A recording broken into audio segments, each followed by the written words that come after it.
Hello दोस्तों, मैं अभिषेक सिंह भदौरिया आपका स्वागत करता हूं अथेनियम एकेडमी के यूट्यूब चैनल पर।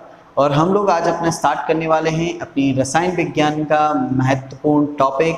बहुत दिनों से मैंने आपको रसायन विज्ञान पर टॉपिक कोई भी वीडियो नहीं बनाया है और भी विषयों पर नहीं बनाया है। कुछ दिनों से मेरी तबीयत खराब थी और आज हम लोग स्टार्ट कर रहे हैं अपना रसायन विज्ञान से ही।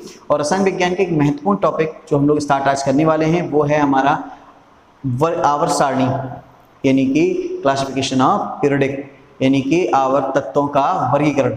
तत्वों का वर्गीकरण हमारा किसके अंतर्गत किया गया है? पीरियडिक टेबल के अंतर्गत। तो हम लोग पीरियडिक टेबल के बारे में पढ़ेंगे, ठीक है। तो पीरियडिक टेबल की जानकारी हम लोग लेंगे कि कहाँ से कहाँ तक क्या स्टार्टअप था, क्या इसकी हिस्ट्री थी। तो चलो आइए स्टार्ट करते हैं ज़्यादा समय खर्च न करते हुए। तो आज हमारा जो आज का टॉपिक है वो हमारा टॉपिक है रसायन विज्ञान से रिलेटेड। और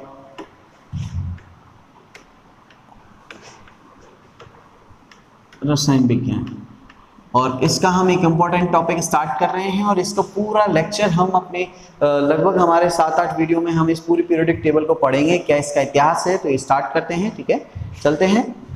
और दूसरी चीज़ आपको जानकारी देना चाहूँगा, जो फर्स्ट बार इस क्लास को देख रहे हैं वो प्लीज़ अपने इस चैनल को सब्सक्राइब करें अथेनियम एकेडमी को। इससे आपको एक बेहतरीन एजुकेशन साइंस की मिलती रहे और जो मैं टॉपिक पढ़ा रहा हूँ वो आपके छोटे से मैं बता रहा हूँ। इससे पहले अगर आपने जाकर आप प्रीवियस हमारी जो भी प्लेलिस्ट है उसमें जाकर, केमिस्ट्री की प्लेलिस्ट में जाकर प्रीवियस आप वीडियो देख सकते हैं जो आपके एग्जाम के लिए बहुत ही महत्वपूर्ण थे। और ये भी आपका मोस्ट इंपॉर्टेंट टॉपिक है।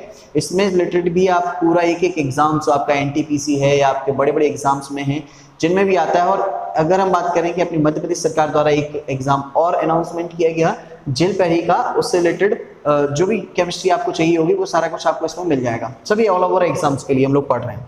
तो आज हम लोग पढ़ने वाले हैं, जैसा कि मैंने बात की थी कि हम लोग आज लोग पढ़ने वाले हैं पीरियडिक टेबल के बारे में, ठीक है। पीरियडिक टेबल के बारे में काफ़ी गर्मी हो चुकी है तो काफ़ी अपन ये कह सकते हैं दिक्कत हो रही है मुझे। ये पीरियडिक टेबल की बात करूं मैं तो पीरियडिक टेबल के बारे में पढ़ेगी रसायन विज्ञान के अंतर्गत, यानी कि आवर्त सारणी।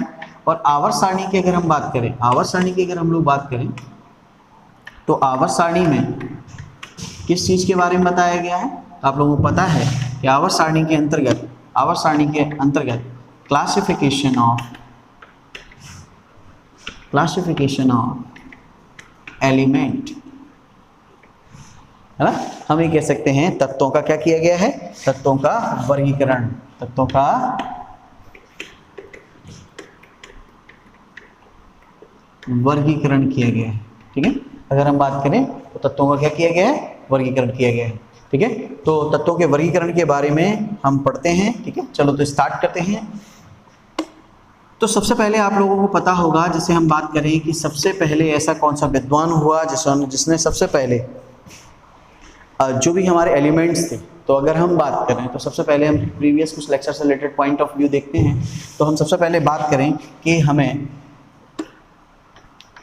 ये पता होना चाहिए कि हम आवर्त सारणी जो पढ़ रहे हैं इसमें जो तत्व आएंगे तो ऑल ओवर, यानी कि हमारे कंप्लीट इस ब्रह्मांड में, इस यूनिवर्स की अगर हम बात करें तो इस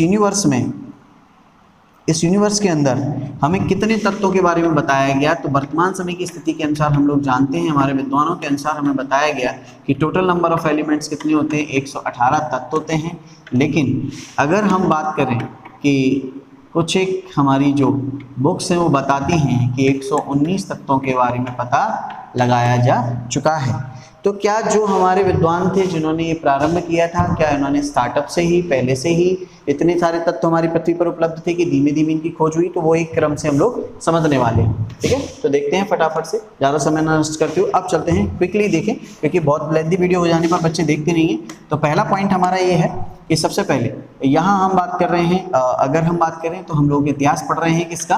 फिर से एक बार लिख रहा हूँ मैं, आवर्त सारणी का।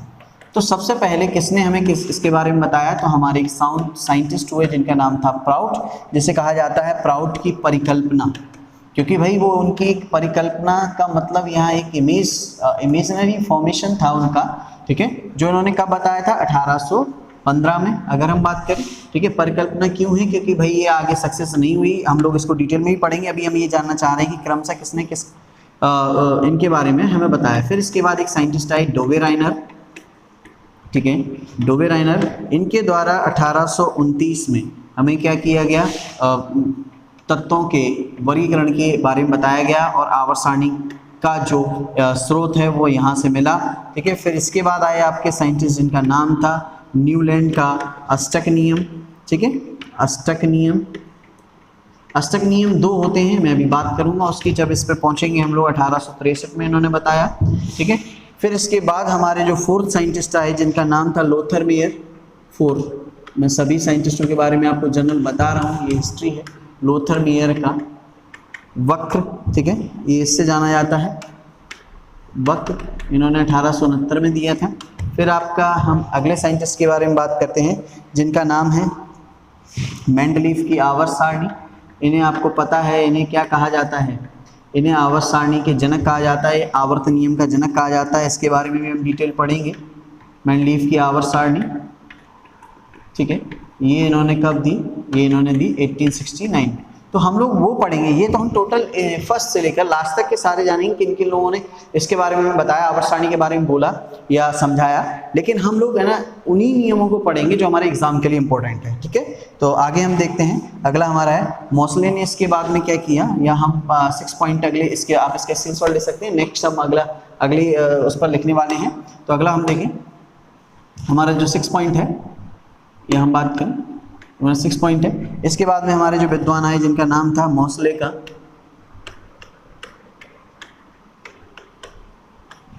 आधुनिक आवर्त नियम। ठीक है, ये इन्होंने कब दिया, 1913 में दिया,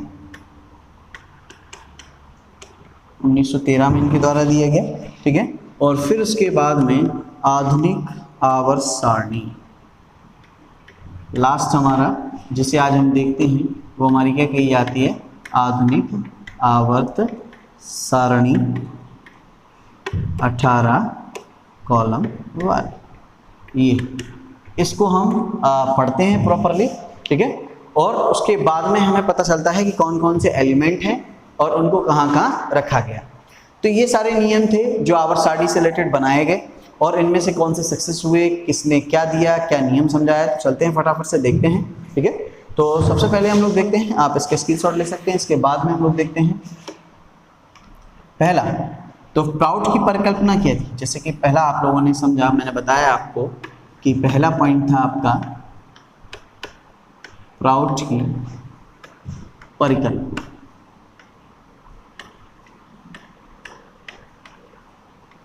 तो प्राउड की परिकल्पना जो दी थी प्राउड ने, वो कब दी थी आपको, मैंने अभी जस्ट बताया था 1815 में। ठीक है, चल, तो प्राउड ने जो दिया था, प्राउड ने बताया था कि जो भी एलिमेंट हैं इनको हम आवर्त सारणी में लगा रहे हैं, वो सभी के सभी एलिमेंट हैं वो हाइड्रोजन के सरल गुणक हैं। जो हमारा हाइड्रोजन एलिमेंट है, यानी कि हमारा हाइड्रोजन जो तत्व है उसके सरल गुणक होते हैं। सभी एलिमेंट जो होते हैं वो उसके सरल गुणक कहे जाते हैं। ठीक है, तो अब जैसे मैं बात करूं कि हाइड्रोजन हमारा क्या है, जैसे कि इसका हमने क्या लिया, जो परमाणु क्रमांक ले लिया वो 1 मान लिया हमने। ठीक है, इसके सरल गुणक है तो 1H1। ठीक है, ये हमारा हाइड्रोजन है, और इसका हमने लिख लिया C6H12, या हम यहाँ ऐसा लिख लें अपना, ये हमने लिख लिया। ठीक है, तो 1 का सरल गुणक है 6। ठीक है, तो ये इन्होंने बोला कि परमाणु क्रमांक जो होते हैं वो सभी हाइड्रोजन के सरल परमाणु क्रमांक होते हैं, लेकिन ऐसा नहीं हुआ। कई एक जगह पर जब हम पहुंचे तो हमें पॉइंट्स में वैल्यू मिली, आगे मैं बताऊंगा आपको।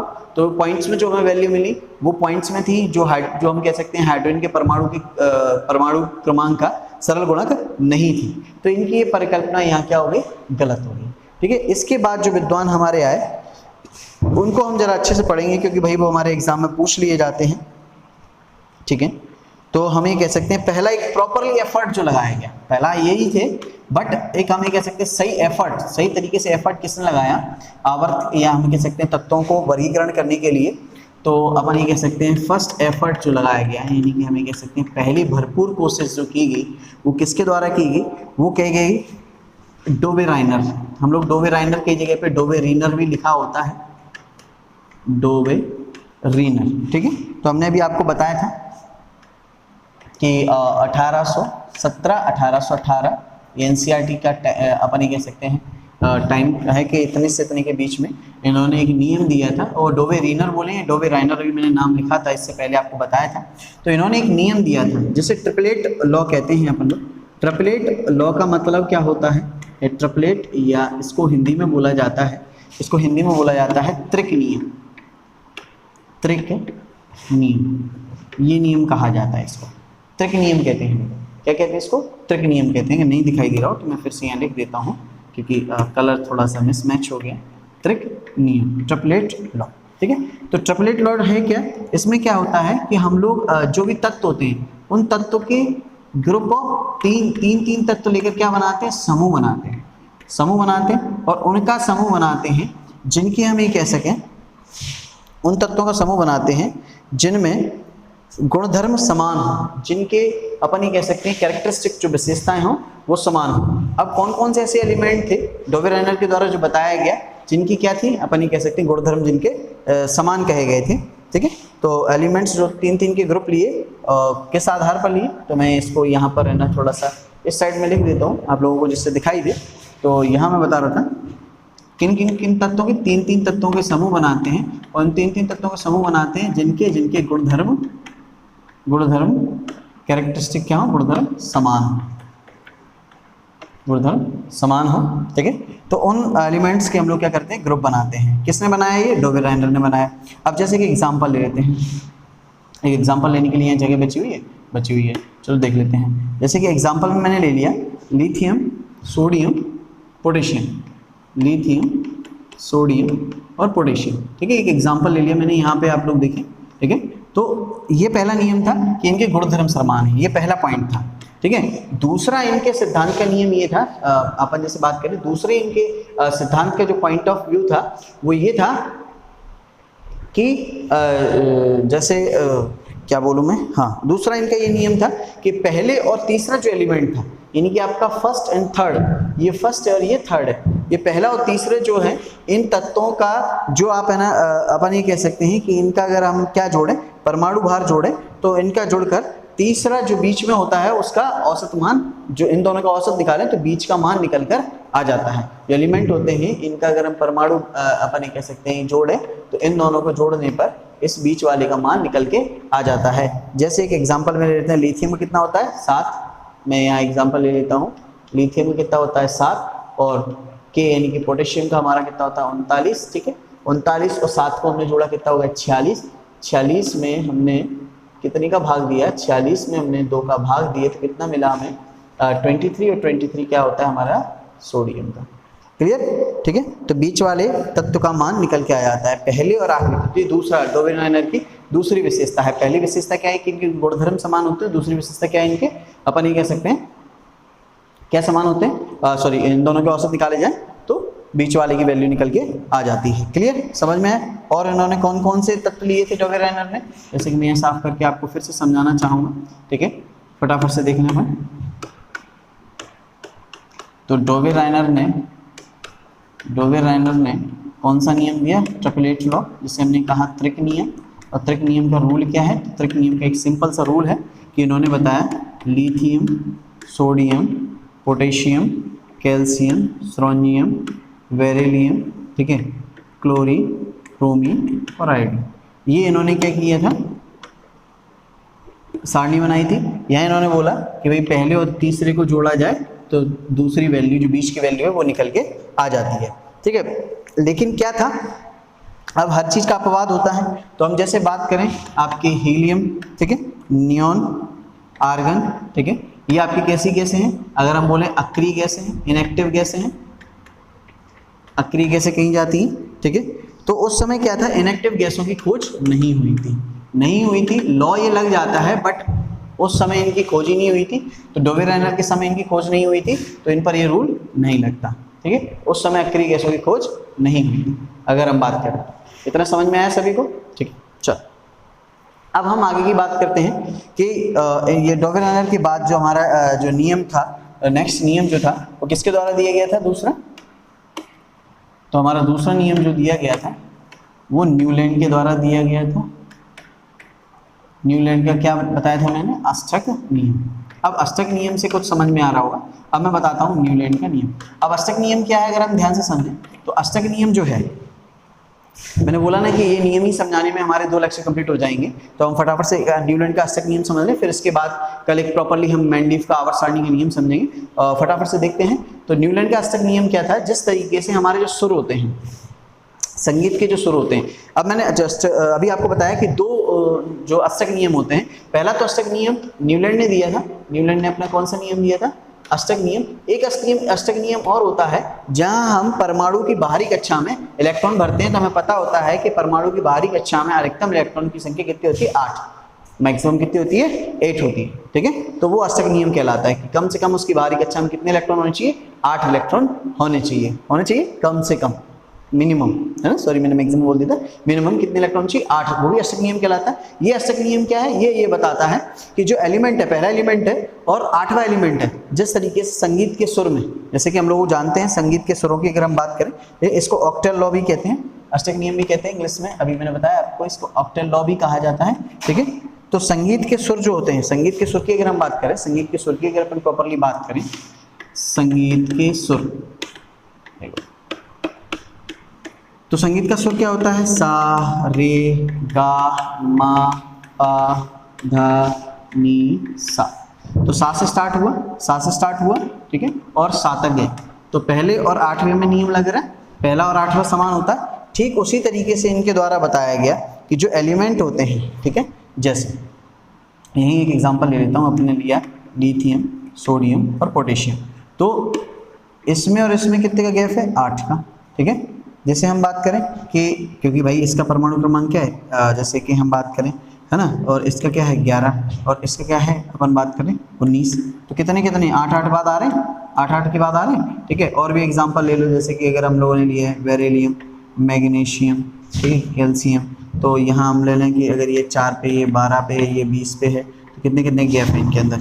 अगर हम बात करें तो 8 का गैप है, 8 का गैप दिया हुआ है। ठीक है, लेकिन इनके समय पर भी अगर हम बात करें तो हीलियम, नियॉन, है ना, और जैसे बात करें आर्गन गैस की बात करें, तो ये जो गैसें थी, इन गैसों की क्या नहीं हुई थी? इन गैसों की अगर अपन बात करें तो खोज उस समय नहीं हुई थी। यानी कि न्यूलैंड ने जब अष्टक नियम दिया तब भी हमारे पास इनएक्टिव एसेस की खोज नहीं हुई थी। तो इनमें हालांकि डिफरेंसेस वही है, रूल वही लग रहा है, बट उस समय इनकी खोज नहीं हुई थी हम बात करें तो। ये जिस तरीके से संगीत के सुर में पहला और लास्ट में विशेषताएं समान होती हैं वही होता है, ठीक उसी तरीके से पहले और लास्ट में हम बात करें 8वें में समानताएं होती हैं। ये इन्होंने इस तरीके से न्यूलैंड ने अपना क्या दिया?